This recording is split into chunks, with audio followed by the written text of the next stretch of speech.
Hey everybody, Smart Silver Stacker here. Welcome to a Sunday Silver Update live stream. I'm going to be doing something a little bit different today. Once we get a few people here in the live stream, I will get started. But what we're going to cover today is some updates on the price of gold and silver. We saw some interesting price action at the end of this most recent week. It's always interesting how these sell-offs seem to occur on Friday, isn't it? Got a couple people popping up in the chat. Hey, do me a favor, if you're watching, say hello in the chat so I know there are some folks watching, and then also do please give the live stream a big thumbs up. That will get it out into the algorithm. It'll let people know so we can get a few people tuning in here. Hey everybody, all right, great. We got some people in the chat. Thank you so much for joining. And then we're also going to cover some of the news in finance today. Just some general stories. There's kind of a lot to cover, and some of it is sort of disparate information. It all ties into the precious metals markets one way or another, though. So starting off, just get right into it, I guess. We can take a look at the price of gold. And you can see we had a bit of a sell-off on Friday. Curious how this always happens on a Friday. John Lee pointed that out in the interview I did with him last weekend. How these sell-offs always seem to occur as you're entering into a period of less liquidity, the weekend when markets are not open. And we did top out in the price of gold around 2,040 bucks earlier this month. Now down back under 2,000. It's been kind of flirting with the $2,000 level quite a bit, but I want to give you my take on this pullback because I do think it just represents normal sell-off, normal price action in the gold market. And the reason I say that is if we take a look at this is the commitment of traders chart for gold. And so this kind of gives us some insight into how traders are positioning themselves. And the way you typically want to interpret these charts as far as the precious metals goes, the commercials, these are these red bars here underneath the center line. They represent commercial short positions. Deeper they go, the more shorts they are. And typically the commercials are considered to be the smart money. So bigger their short positions go, and inversely, the larger the long positions of the large speculative traders get, the more ripe you are for a pullback. And you can see that on this chart for the most recent reporting period, that was April 18th, that's last Tuesday, that markets were getting set up here for a bit of a sell-off in the precious metals. They were getting a little bit overbought. And same thing with silver here. It's not as extreme as the gold chart, but you can see that from the period of time in March where the metals had gotten really oversold, these charts had set themselves up for what looked like maybe a potential correction, potential sell-off. Markets just getting a little bit overbought, the precious metals that is. And so I do think this is just normal market action. One of the things investors are really focusing on here is the next FOMC meeting coming up on May 3rd. Right now, markets are pricing in about an 89% chance of a 25 basis point increase. Only 11% feel that there will be a pause or a pivot in the rate hikes. And very likely what we will see is this 89% probability, the 25% or 25 basis point rate hike. Very likely we will see that. But I do just want to point out that because markets are not anticipating it, if for whatever reason something changes between now and May 3rd, and we get a Fed that comes out a little bit more dovish than markets are currently anticipating, if they do pause, if they don't give us a rate hike, we could see a big move up in the price of the precious metals. I think that markets are already pricing in this hike, so if we get that, very unlikely it'll have much impact at all on the precious metals, but if we do see a pause, we will see a big move up. Now, I do want to take a look at the chart of silver as well. I kind of neglected to do that, but just show that silver is really holding up a lot better than gold here. We didn't have too much of a sell-off on Friday. I mean, the price was in the red, but only a fractional loss in silver, hanging very tough above the $25 level here. So this is also an indication, I think, that the sell-off will be short-lived, and we will see a resumption to the upside in the precious metals in the near future. Let's see, I got a few people chiming in the chat. Wow, some folks from Poland. Well, hello there. Hello from the U.S. here to Poland, and from Toronto, Canada. Oh, all right, well, we're going to talk about Toronto later on here in the video. We got some interesting news out of there. Big gold heist So we'll be talking about that. We have a question: has Saudi Arabia officially dropped the petrodollar? Not yet, but on that note, let's get into some news regarding Saudi Arabia and oil, because this is from April 21st. Putin discusses OPEC Plus deal in call with Saudi Crown Prince. Headline from Reuters. So MBS, Mohammed bin Salman, hopped on a call with Putin towards the end of last week, and they discussed the recent production cuts that OPEC Plus has implemented. So OPEC Plus, you got OPEC, that's led by Saudi Arabia, and then OPEC Plus is a little bit of a looser organization, but that brings in groups like Russia, other large petroleum producers who are not part of OPEC, into the fold, and they are all cutting the production of oil. So no, Saudi Arabia has not officially dumped the petrodollar, to answer your question there, Real X for you, but they are moving in that direction. There is no doubt about it. And that you can see in this cooperation between Vladimir Putin and MBS. I mean, they're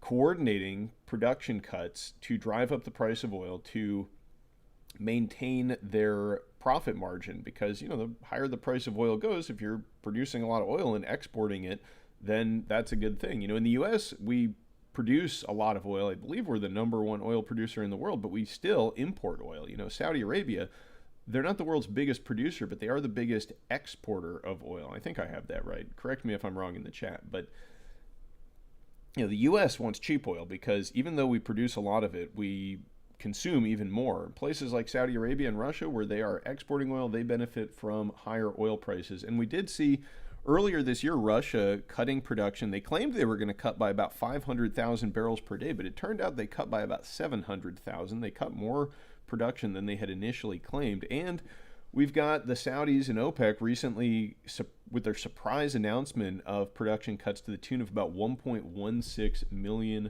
barrels per day. And this open collusion between Vladimir Putin and MBS to control world oil markets, this is going to be something that continues. This is a quote here from this article following this call from the Kremlin. They said the conversation proceeded in a friendly manner, was constructive and informative. With this in mind, it was agreed to build up contacts in specific areas of cooperation. And we're going to see a lot more cooperation between the Saudis and the Russians very soon, I think, and also between all of these countries and China, and also Iran is getting brought into the fold.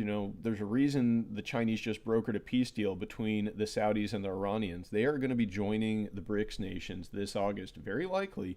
We have been told by the South African ruling party that BRICS expansion is going to be a main focal point of the agenda in August when we get the BRICS summit.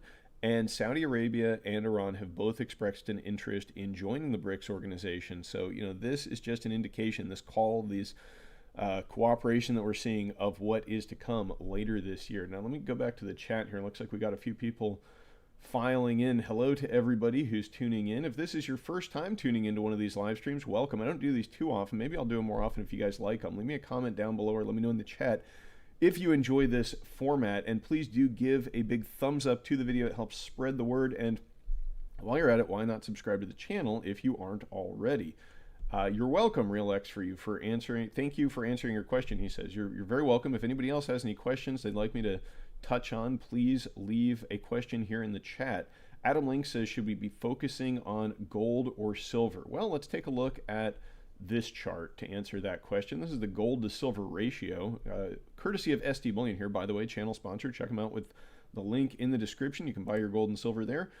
This is the chart of the gold and silver ratio. Let's go to the zoomed out version here. This goes back to 1994, it looks like, and you can see this is just a ratio of the price of gold to silver. So you take the price of gold, you divide it by the price of silver, and it kind of gives you an idea of where the metals are at in terms of their relative value. And you can see a low point here in 2011 during that bull market, got down to about 32.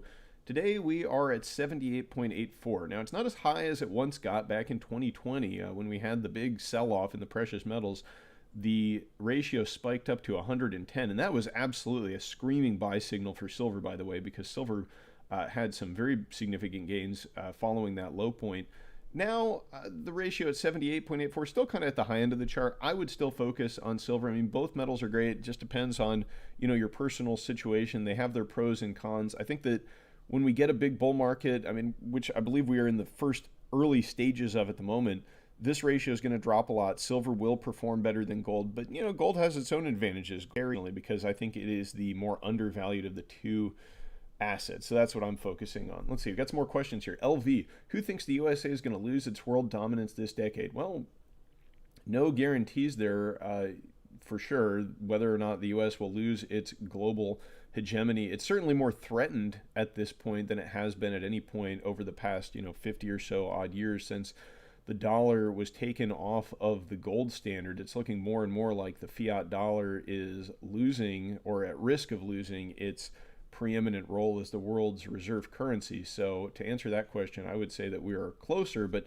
no guarantees. But hey, listen, even if there is a global conflict and a war that somehow maintains U.S. global hegemony, it's going to be incredibly costly, and it is going to lead to massive amounts of inflation. So even if the U.S. is successfully able to defend its preeminent role in the global economy one way or another, perhaps through the use of military force, I still think that the dollar is going to be devalued significantly. I don't see any scenario in which the dollar isn't getting devalued. Now, I want to get back to oil here real quick, because we did have these cuts by Russia and Saudi Arabia here recently, and the price of oil did rally following those cuts. We saw there was a low in the price of oil here. This is the 6-month chart back on March 17th, around 66.93. And since that time, we had a rally back up over $80. Now it's come down a little bit, but I think that the price of oil, assuming these cuts remain in place, probably going to be moving higher in the near future. But one thing I really want to draw your attention to here is the Strategic Petroleum Reserve, because if you look at the most recent data from April 14th, you can see that once again, the Strategic Petroleum Reserve is being drained 2 weeks in a row. For a long time, it was very flat from February here to March 31st, 371.85 million barrels. Actually, you go back further than that. You go back to January, and allegedly the SPR was staying stable for a long period of time. But now we have begun to drain the SPR again. Not a tremendous amount, but that is over a period of 2 weeks, about 4 million barrels of oil that were released according to the official numbers. So, that might have something to do with this slight pullback that we've seen in the price of crude oil. I expect there's probably a little bit of lag between the time they sell that oil into the market and when you see it getting having an effect on the price. But the SPR trick, trying to fight inflation by releasing oil, remember that only goes on for so long, because eventually this number will hit zero. And at the end of the day, it's kind of a zero-sum game, because assuming the U.S. wants to refill this thing, and I mean, the administration has said they do, they're going to have to go into the market and buy just as much oil as they at one point sold. So, expect oil and inflation to continue moving much higher. I want to go back to the chat here real quick and see if anybody else has asked any questions. T-Roy says OPEC will drop the petrodollar slowly, then all of a sudden, yeah, probably. Could be in August, right? If we see Saudi Arabia and Iran join BRICS, and then all of a sudden Saudi Arabia says, hey, we're going to take this new BRICS currency, or we're going to take Chinese yuan for oil, or we're going to price our oil that way, then all the other OPEC nations will follow suit. And it is going to be the sort of thing that happens slowly. I mean, it's already happening slowly, right? We're at that stage. So the next thing is the exponential end of the petrodollar, when nations around the world start paying in local currencies, or who knows, maybe this gold-backed stable coin that Iran and Russia are working on. But it is the sort of thing that can happen very quickly. And I want to point out something about the nature of exponential change like that. It's the sort of thing that when it's happening, the early stages of it, it's almost not noticeable, right? You see a country here drop the dollar, a country there drop the dollar. You see China and Brazil, for example, drop the dollar for their bilateral trade.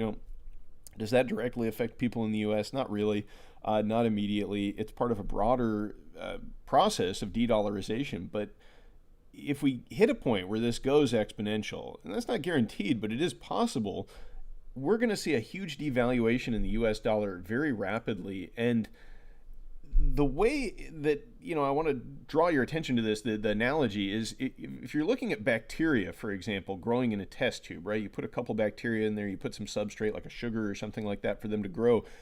They grow exponentially, they double in population over X period of time. And for the first maybe like 90% of that experiment, you don't even see the bacteria at all. And then it's in the very last 10% that, due to the exponential growth, they all of a sudden just fill the test tube. And a lot of people, I mean, seem to have a hard time wrapping their head around exponentials. It's not that individuals do. I just think humans in general have a hard time visualizing and understanding exponential change. And that's part of the reason that we have this normalcy bias and that some of these things can catch us off guard the way that they do is because of our innate inability to conceptualize exponential change. But it's very important because that is the sort of thing we're headed towards. You know, we're headed towards one of these fourth turning, world-changing events where you see a tremendous amount of change in a very short period of time. And I think it's important to get your hands on some hard assets before that happens, you know, from an economic standpoint. I mean, there's other things you need to do to get prepared to get your food, get your security situation squared away, because once the exponential change kind of becomes noticeable to the great vast majority of people, it's going to be a lot harder to make those preparations because all of a sudden everybody will be doing it. I mean, you remember 2 years ago, or 3 years ago now in 2020, I mean, we're running out of toilet paper and stuff. Well, you know, we go to war with China or something like that over Taiwan, then it's not just going to be toilet paper. It's going to be, you know, all of the shelves in the Walmarts and the Targets and all that stuff. They're all just going to be bare. And so, you know, just get yourself mentally prepared for this too, and you'll be way ahead of the game. It's not just about, you know, stacking gold and silver. I think that if you do that, if you get into hard assets, you'll be ahead of the game. It's not financial advice, just telling you what I'm doing, but just do what you can to get prepared, folks, because we're in rough shape here economically, and it's starting to get real, and it's going to be problematic for the economy in a big way. Back to the chat here real quick, and then we'll get onto this story about oil workers on strike across Iran. John Gordon says, what's wrong with gold and silver itself as a world currency, instant world trade equity? Well, we might see gold and silver as a world currency. You know, in the 19th century, we kind of were all on a default gold standard because that's what Great Britain went on. And before that, most of the world was on a bimetallic standard. In fact, silver was used as money more often than gold prior to the 19th century. So we may very well once again see some form of gold or silver being used as a world currency. I think there is a reason that central banks around the world are stacking up gold at a record pace. You know, that's not conspiracy theory or anything. That's the numbers from the World Gold Council. In 2022, central banks stacked up more gold than any year on record. And countries like China, you know, China, they've been increasing their official reserves for 5 months in a row now. And that's just their official reserves. Keep in mind, they probably have a lot more gold than they're letting on. So, yeah, and if, you know, we do see a return to gold as a gold standard, the Fed themselves have acknowledged that that would be disadvantageous for the U.S. because we're not the world's biggest producers of gold. It's Russia and China. They make more gold than we do. We make some. We make a lot. I think we're number 3, but on a gold standard, that would give power to these other nations. It would create that multipolar world, and I think that is what we're heading towards. Mark Cassidy says, foreigners own 40% of stock market and 1/3 of the bonds. All it would take is China and Saudis to simultaneously dump their stock and bonds to cripple the financial system. Yeah, I mean, they'd kind of be shooting themselves in the foot too, because you can't unload, you know, $1 trillion worth of bonds without them rapidly devaluing. So they would probably lose some value there. But at the same time, you know, those dollars that those debt instruments are denominated in are going to lose value anyway. So yeah, you're right. I mean, Saudi Arabia, I think, has about $150 billion worth of U.S. treasuries. China has over $800 billion. They have been dumping them slowly. And if they did a coordinated dump, that would be a huge problem. No doubt about that. The U.S. is very vulnerable, more so than the powers that be would let on. And just keep in mind, you know, the powers that be, the central bankers, the politicians, they are never going to tell you how dire the economic situation is. I mean, they, up until the very last minute, will be telling you that everything is fine, because their job isn't to inform you and get you prepared. Their job is to maintain social cohesion and order and to get reelected. So don't be surprised if you never hear from the powers that be, you know, how bad things are. All right, this story here that I've got pulled up that's been sitting on the screen for a while, you guys have been staring at. Oil workers on strike across Iran. Thought this was interesting just to show that the ravages of inflation, you know, they're not limited to the U.S. I do talk a lot about how Iran and Russia and China, they're all colluding to de-dollarize and all this stuff, but they have their own economic problems. This is a global problem that we are facing. And I think according to this article, they say that the Iranian Labor News Agency announced a 40% increase in the prices of goods and services in the first month of this year. So very, very high inflation. They have offered a 27% increase in wages. I think that's what this is saying here. The workers want a 79% increase. So yeah, the inflation is a global problem. And workers, they're the ones who suffer the most. The wealthy have a lot of assets. They don't need to worry too much about inflation. A very small portion of their budget goes towards their, just day-to-day expenses, rent, food, that sort of thing. But folks who are working for a living really do suffer under inflation. And that is more or less the same thing we are experiencing here in the U.S. I think it's important to remember that, whether you're a citizen in the U.S. or Canada and Europe, you're really all kind of in the same boat. And we're all suffering at the hands of the states that guide the decisions here and that lead to these conflicts. There probably are enough resources around the world, for mankind to do okay, but we get these conflicts and the wealthy in power. And I'm not like some Marxist here saying, hey, we need to take all the money away from the wealthy. Well, we're going to get into a story about that in just a moment, actually, but it's just unfortunate that when you have inflation like this, these states who ostensibly are taking up for their people are really punishing the most economically vulnerable individuals.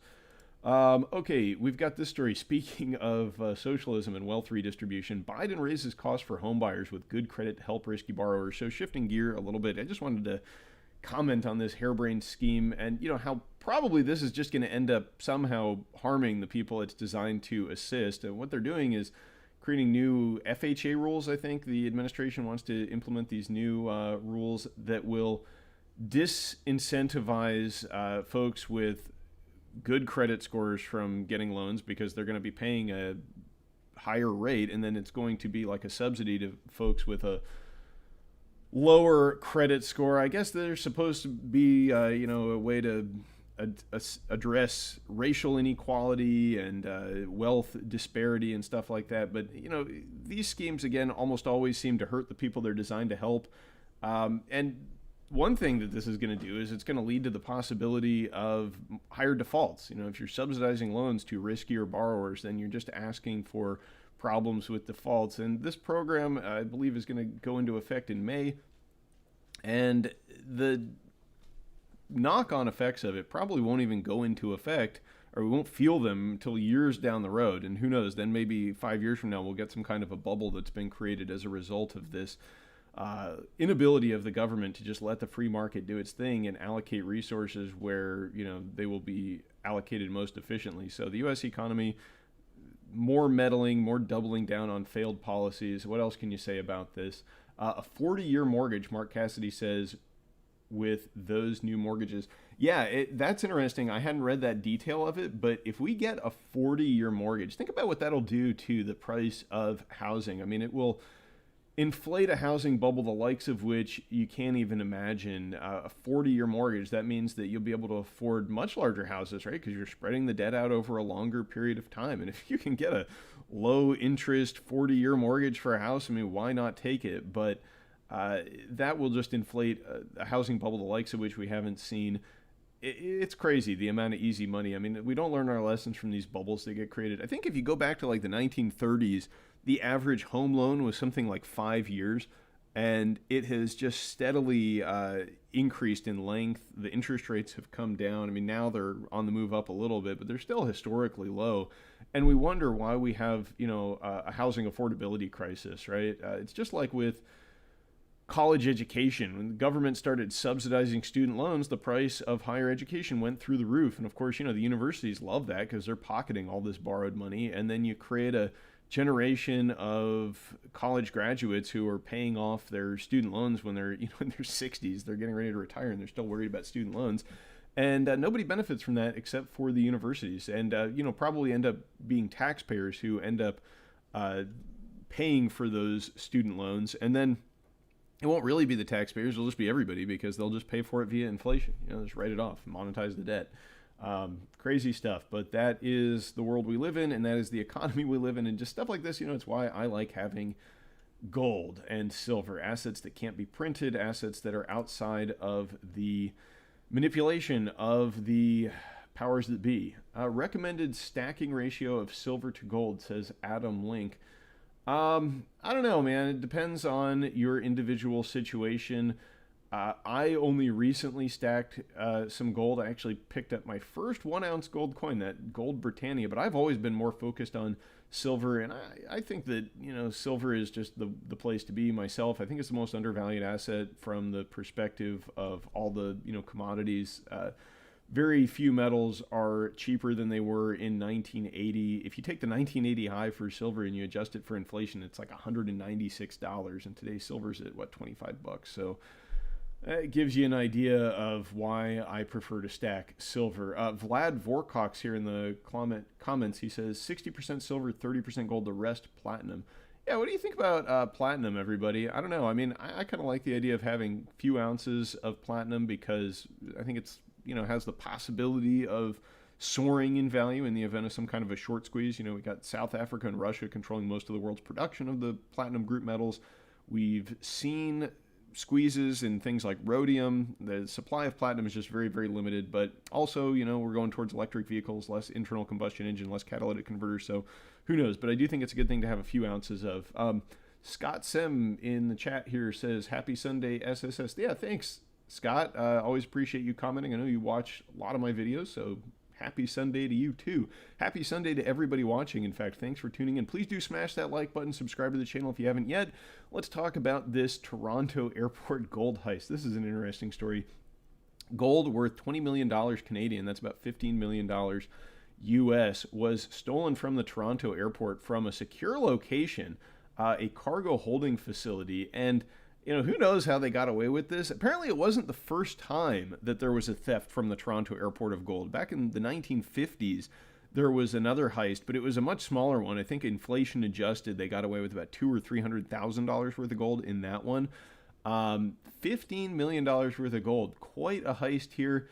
And the thing I really want to draw your attention to here is that as gold continues to move higher, it's under $2,000 right now. We had that pullback on Friday, but I think we're going to be trading at new all-time highs before the year is out. I think that gold's probably going to take out that $2,100 level and then continue to move up. And as it does, as it moves higher, we're going to see more and more crime like this. We're going to see more theft, and as the economy continues to deteriorate. So this is a reminder that as stackers, really need to consider the security aspect of things.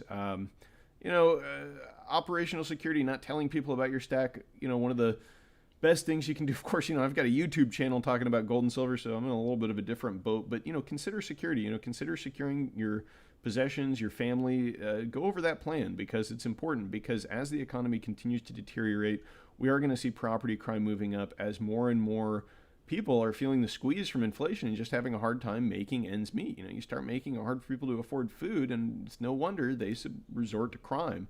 On that note, I thought this was an interesting story from USA Today. They've got some charts of U.S. crime rates. You can see U.S. murder rate actually went up quite a bit in 2020 following the pandemic lockdowns and stuff like that, but 2022 it actually dropped from the 2021 level. Hopefully that's a trend we will continue to see as a drop in violent crime, but I'm not, crossing my fingers for that. I do think it's important to have a plan for security, not only of your possessions, but of your person as well, whatever your, locality will allow you to do. But look at this chart. This is the increase in vehicle theft rate from 2019 to 2022 in all of these major cities. Aurora, 192% increase. Denver, 179% increase over 3 years in vehicle theft. And this is really an indication of the deteriorating economy and the sort of thing you can expect to witness as inflation continues to make the cost of living for the most vulnerable economically among us much, much more difficult. And I have some, I've mentioned this before, I have some family and friends who I know who lived through the Venezuelan hyperinflation. And I can tell you that according to them, property crime becomes a huge problem when inflation runs out of control. I had one relative, an elderly lady who was running a boarding house kind of thing. That's how she made ends meet, and she was getting paid US dollars by her tenants, so she was actually in relatively good economic shape. But she had 3 air conditioner units stolen, I guess for the copper, but she kept having them installed, and then she'd have these like increasing levels of security, put a metal cage around it that's padlocked down. Thieves come through and cut through the cage and take the AC. I mean, it's crazy in Venezuela. It really degenerated into just absolute crime-ridden areas of the city. You could not go out safely. And, I'm hoping it doesn't get to that level in the United States, but we have a country that is armed to the teeth. So just, keep that in mind. I mean, it should be perhaps a deterrent to those interested in perpetrating crimes, but also you just got to realize that we have a very heavily armed society, and when crime begins to run out of control due to the fact that people can't make ends meet, there's a lot of potential for problems there. And so you just have to pay attention to that and get ready for that, because I think that is likely going to be a trend that gets worse and worse. Okay. Next up, I want to talk about global debt. We're going to kind of wrap up with global debt here, but this is the U.S. debt clock. We did just cross $3.17 trillion in the national debt. I covered in a recent video the most recent report from the U.S. Treasury that showed in the first 6 months of fiscal year 2023, we had a $1.1 trillion deficit. So we're on track to hit $2 trillion in deficit spending. Absolutely mind-blowing. But this really pales in comparison to the global debt picture. This is an article published by S&P Global. Now, this is from back in January. But they go over in this report how the global debt levels are at $300 trillion. And if you look at this chart here, you can see this represents about a 349% global debt to GDP ratio. And that's up from 278% back in June 2007. Now, 278% sounds pretty bad to me too, but 349, absolutely wild. The way that this debt problem is increasing. When you think about that, that means that global debt levels are more than about 3.5 times total global annual economic output. That should give you pause here and show you that these debts, there's no way they're ever going to get paid off, at least not in currency that's worth anything. And so, we're headed towards a situation here where we've got one of two possible scenarios. We've got a great reset, maybe, that's what they're calling this article, is a great reset coming. I know that, the World Economic Forum and the Great Reset, there's that whole meme out there, and probably a lot of you are familiar with that. But we are going to have some kind of a reset. And I don't know what form that's going to take. Is that going to be, a global debt default, a debt jubilee of sorts? I mean, that would cause a tremendous amount of economic panic around the world. I mean, just look at what happened with SVB and Signature Bank. There was the possibility that their treasury bonds might have declined in value a bit, and it almost triggered a collapse of the banking system. Well, imagine if all the treasury bonds became worthless. I mean, you can't even imagine the type of upheaval this would create, or even if they only were getting paid off pennies on the dollar, because that would be the honest way out of this, and to admit that we're bankrupt and we can never pay these debts. But of course, that very seldom, if ever, happens throughout history. And when you get to levels of debt like this, typically the outcome is that you get a hyperinflation, or that the currencies are printed away. They're devalued by printing in order to pay these debts. And I do think that that's where we're headed in the U.S. because, not only do we have $31.7 trillion in debt these days, we also have unfunded liabilities to the tune of about $187 trillion. That's government pensions, veterans benefits, Social Security, Medicare, all of these various obligations that the U.S. is on the hook for. $187 trillion. How do you expect them to pay that? I mean, there's no way you can tax that from the American people. There's not that much wealth out there to tax. So the only way they're going to be able to pay this is in currency that won't buy anything. It's just like Alan Greenspan told us in congressional testimony more than a decade ago, when he said that what we have is a system that moves cash around, and we can guarantee cash benefits to any amount to any point in the future, but we cannot guarantee is their purchasing power. And so I think that That's what we're headed towards, probably a hyperinflation of the dollar, of the currency. On what kind of a time frame? Who knows, right? I mean, it could be a decade from now. It might be way down the road. This system has managed to chug along further than I certainly believed it would ever be able to, longer than most people, I think, gave it credit for. But at some point, I don't want to call the time because, I mean, it seems like, stackers, myself included, inevitably are overly pessimistic about how quickly this will happen, but I think that the writing is on the wall and that it's guaranteed. And that's why I'm stacking gold and silver. That's why I'm getting into hard assets. Anything else you guys want to cover before we wrap this up? I mean, that's pretty much all I got for you today. Let's go through the chat here real quick before we close it up. Chonga says, keep buying a little every week or month on a steady basis and you will dollar cost average your way into a nice stack with less risk of being nailed on a pullback. Yeah, that's the way to do it, man. That is the way to do it. I agree. Thank you, everybody, for tuning in today. Really do appreciate it. Like these live streams. Love the participation with all of you in the chat. Subscribe to the channel if you haven't yet. I'll catch you guys next time. Thank you all very much for watching. Stay safe and happy stacking. Smart Silver Stacker, out.